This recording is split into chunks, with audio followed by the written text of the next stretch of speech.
hujan selalu membawa ingatan. Bagi Naina, suara hujan di malam hari seperti pintu yang terbuka menuju masa lalu. Sudah 3 tahun sejak kakaknya, Laila, pergi meninggalkan dunia. 3 tahun sejak rumah keluarga mereka kehilangan salah satu cahaya paling hangat. Tapi setiap kali hujan turun, rasanya seperti baru kemarin ia mengantar jenazah kakaknya ke pemakaman. Di kamar mungil bercat biru muda, Naina tengah menidurkan Keisha. Gadis kecil itu, keponakannya, kini berusia 3 tahun. Matanya bundar, pipinya tembam, dan suaranya manja. Naina merapikan selimut, lalu duduk di tepi ranjang, mengusap pelan rambut ikal Keisha. Keisha ngantuk. "Bunda," bisik si kecil dengan suara setengah sadar. Naina tercekat. Kata itu kembali terucap, "Bunda." Sejak awal Keisha memanggilnya begitu, dan tak ada seorang pun yang tega melarang. Bagi Keisha, sosok ibu yang dikenalnya kini adalah Naina, bukan almarhumah ibunya. Kadang Naina ingin menegur, mengoreksi, tapi setiap kali Keisha menatapnya dengan mata bulat penuh harap, hatinya luluh. Dari balik pintu, Damar berdiri diam. Wajahnya teduh, namun sorot matanya menyimpan luka. Sejak Laila tiada, ia sering datang ke rumah mertua. Alasannya sederhana, Keisha. Anak itu terlalu dekat dengan keluarga ibunya, terutama Naina. Ia tak sampai hati memisahkan mereka. Damar bisa saja membawa Keisha ke rumahnya sendiri, tapi gadis kecil itu selalu menangis, mencari-cari bundanya. Maka setiap pekan, bahkan kadang setiap malam, Damar datang, menginap di ruang tamu rumah orang tua Naina. Menemani anaknya, meski dalam diam ia menyimpan banyak perasaan yang sulit diuraikan.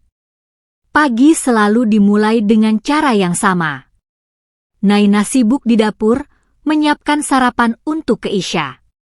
Aroma tumisan sederhana menyebar ke seluruh rumah. Kadang Damar duduk di meja makan, menemaninya. Keisha cerewet, menceritakan hal-hal kecil yang hanya dimengerti anak seusianya. "Bunda A, nanti main sama Keisha, ya?" rengek Keisha sambil mengayunkan sendoknya. Naina tersenyum, menunduk. "Iya, sayang." Setelah makan, Damar ikut tersenyum samar, meski dalam hati ada rasa aneh yang sulit ia cerna. Bagi Damar, Naina hanyalah adik ipar. Bahkan sejak menikah dengan Laila, ia menganggap Naina seperti adik kandung sendiri. Tak pernah ada pikiran lebih dari itu. Ia tahu batas. Ia menjaga jarak. Tapi entah sejak kapan, suasana rumah itu memberinya rasa hangat yang tidak ia temukan di rumah kosong miliknya. Sore itu, sesuatu yang mengejutkan terjadi. Naina dan Damar dipanggil ke ruang tamu. Ayah Naina duduk dengan wajah serius, sementara ibu menatap mereka penuh kasih. "Kami sudah memikirkan ini lama," ujar sang ayah pelan. "Demi Keisha, kami ingin menjodohkan kalian berdua." Kata-kata itu bagai petir di siang bolong. "Ayah!" Suara Naina tercekat. "Naina nggak bisa. Abang Damar itu, seperti kakak sendiri." Damar ikut bicara, suaranya tegas. "Pak, Bu, saya juga nggak pernah kepikiran begitu. Laila, dia kakak Naina. Bagaimana mungkin?" Ibu menghela napas panjang. "Kami tahu kalian menolak. Tapi lihatlah Keisha. Dia sudah menganggap Naina sebagai ibunya. Kami hanya ingin Keisha punya keluarga utuh. Kami hanya ingin cucu kami tidak kehilangan kasih sayang yang seharusnya." Naina menunduk. Kata-kata itu menekan dadanya. Ia tahu betul bagaimana Keisha selalu memanggilnya Bunda, bagaimana anak kecil itu menolak tidur tanpa dirinya. Tapi menerima lamaran itu berarti mengisi posisi kakaknya, posisi yang ia anggap suci. Hatinya menolak, tapi pikirannya kacau. Setelah perbincangan itu, suasana berubah. Naina dan Damar tak lagi sering bercakap santai. Bila bertemu, mereka menjaga jarak. Naina sibuk menunduk, Damar memilih diam. Namun, Keisha terus saja mencairkan suasana dengan kepolosannya. "Bunda A, kok nggak makan sama ayah?" tanyanya suatu malam. Naina terdiam, wajahnya memanas. Damar juga hanya menunduk. "Marahan, ya? Jangan marah dong, nanti Keisha sedih." Pertanyaan polos itu menusuk lebih dalam dari 1000 kata orang dewasa. Malam-malam menjadi berat. Damar sering duduk di ruang tamu, mendengar lantunan doa dari kamar Naina. Ada keteduhan sekaligus perasaan asing yang tak berani ia sebut. Naina pun menangis dalam sujud, memohon petunjuk. Apakah ini jalan Allah atau sekadar ujian hati? Hingga suatu malam, Keisha jatuh sakit. Demam tinggi membuat rumah panik. Damar tergesa membawa putrinya ke rumah sakit, sementara Naina terus menggenggam tangan mungil itu. "Aku mau bunda," rengek Keisha di ranjang pasien. Naina mengusap kening anak kecil itu, air matanya jatuh. "Bunda di sini, sayang." Damar menatap dari sudut ruangan, dadanya sesak. Untuk pertama kalinya, ia benar-benar takut kehilangan dua sosok sekaligus, anaknya dan Naina. Hari-hari berikutnya berjalan dengan canggung. Naina mulai menjaga jarak dari Keisha, berusaha mengurangi kedekatan agar anak itu tidak semakin bingung. Tapi Keisha selalu mencari, selalu meraih tangan Naina, selalu memanggil Bunda dengan suara lembut. Di satu malam yang hening, ayah Naina berbicara dengan Damar. "Nak, jangan paksa hatimu. Tapi pikirkan Keisha. Kadang Allah memberi jalan yang tak kita sangka. Mungkin ini bukan tentang menggantikan Laila, tapi tentang menjaga titipannya." Kata-kata itu menembus hati Damar. Ia termenung lama, hingga akhirnya sadar bahwa apa yang ia lakukan selama ini bukan lagi sekadar kebiasaan, melainkan ikatan.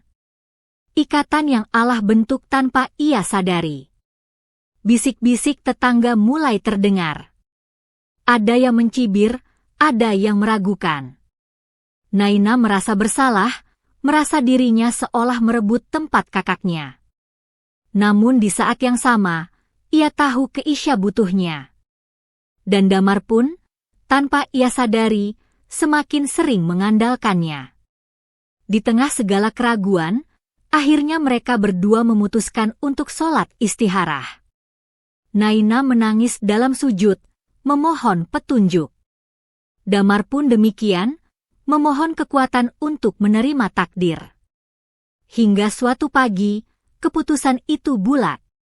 Mereka menerima perjodohan itu. Bukan dengan wajah penuh cinta, tapi dengan hati yang pasrah. Hari akad tiba. Suasana rumah penuh haru. Naina duduk dengan gaun sederhana, wajahnya pucat namun tenang. Damar menatapnya sekilas sebelum mengucap ijab kabul. Suaranya tegas, menggetarkan. Seketika ruangan penuh tangis. Keisha berlari ke arah mereka, bersorak polos. "Bunda, ayah," akhirnya sama-sama. Air mata tumpah. Naina menutup wajah dengan tangan, Damar menunduk penuh syukur. Sejak hari itu, status mereka berubah. Dari ipar, dari kakak adik angkat, menjadi pasangan halal yang disatukan Allah. Hubungan mereka tidak dimulai dengan cinta, tapi dengan amanah. Dan dari amanah itu, cinta tumbuh pelan-pelan, dalam diam, dalam doa. Di malam pertama setelah sah, Damar menatap Naina dengan mata bergetar. Mulai hari ini, kita bukan lagi kakak dan adik. Kita keluarga. Kita amanah satu sama lain, demi Keisha dan demi kita. Hari-hari berikutnya tetap dipenuhi rasa canggung. Saat sarapan, Naina sibuk menunduk, takut menatap Damar terlalu lama. Damar pun sering salah tingkah, bahkan kadang memilih menghabiskan waktu di luar rumah lebih lama agar suasana tidak terlalu kaku. Namun Keisha selalu menjadi penghubung. Suatu sore, Keisha menggandeng tangan ayahnya dan tangan Naina bersamaan, lalu menjerit kecil, "Ayah sama bunda jangan malu-malu, dong. Harus temenan." Damar dan Naina saling pandang, wajah mereka sama-sama memerah. Tapi sejak saat itu, sedikit demi sedikit, jarak hati mulai memendek. Seiring waktu berjalan, mereka menemukan ritme baru. Naina mulai terbiasa menyiapkan teh hangat untuk Damar sepulang kerja. Damar pun mulai terbiasa menanyakan kabar harian Naina, hal-hal kecil yang dulu tak pernah mereka bicarakan. Suatu malam, setelah Keisha terlelap, Damar berkata lirih, "Dulu aku selalu merasa rumah ini kosong tanpa Laila. Tapi sekarang, aku mulai merasa rumah ini hidup kembali." Naina menunduk, air matanya jatuh. Dalam hati ia tahu, cinta yang tumbuh dari keikhlasan akan jauh lebih kuat daripada cinta yang lahir dari sekadar rasa. Mereka sama-sama tersenyum. Senyum sederhana, tapi cukup untuk menandai bahwa cinta itu akhirnya hadir. Bukan cinta yang lahir dari pandangan pertama, tapi cinta yang tumbuh dari kesabaran, dari doa, dan dari amanah yang mereka jalani bersama.